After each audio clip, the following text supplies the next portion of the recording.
নাটোর ২ আসনে জামাতের প্রার্থী নির্বাচনী প্রচারণা।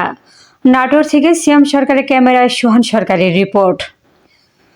ত্রয়োদশ জাতীয় সংসদ নির্বাচনকে সামনে রেখে নাটোর ২ আসনে জামাত ইসলামী বাংলাদেশের মনোনীত প্রার্থী অধ্যাপক ইউনুস আলীর নির্বাচনী প্রচারণা অনুষ্ঠিত হয়েছে।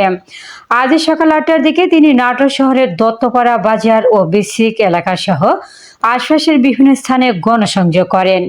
প্রচারণাকালে অধ্যাপক ইউনুস আলী স্থানীয় ভোটারদের সঙ্গে কুশল বিনিময় করেন এবং তাদের কাছে সমর্থন কামনা করেন।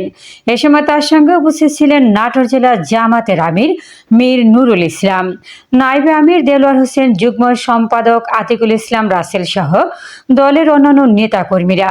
নেতৃবৃন্দ বলেন, শান্তিপূর্ণ গণতান্ত্রিক পরিবেশে ভোটের মাধ্যমে জনগণ তাদের পছন্দের প্রার্থীকে নির্বাচিত করবে বলে তারা আশাবাদী। প্রচারণা চলাকালে এলাকায় উৎসুক জনতার অংশগ্রহণ লক্ষ্য করা যায়।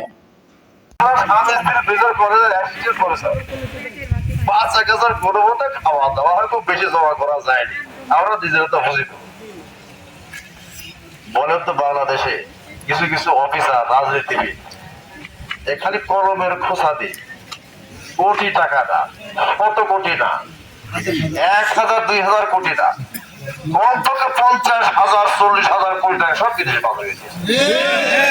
আপনার কেটে পড়েন আর ওরা কলমের খোঁজা সব দেশে পারবে। এর চাপ পড়ছে গোটা দেশের উপর, আপনার জীবন মান সব নগণ্য হচ্ছে। জামাত ২ টাকার দুর্নীতি করে নাই, দুর্নীতি করবে না, সব দেশের টাকা দেশে থাকবে ইনশাআল্লাহ।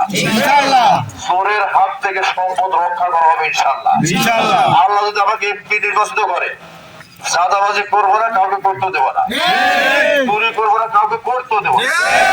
যে চুরি করে সে আরেকজনের চুরি করার সুযোগ নেই। আমি যদি অফিসার বস হই,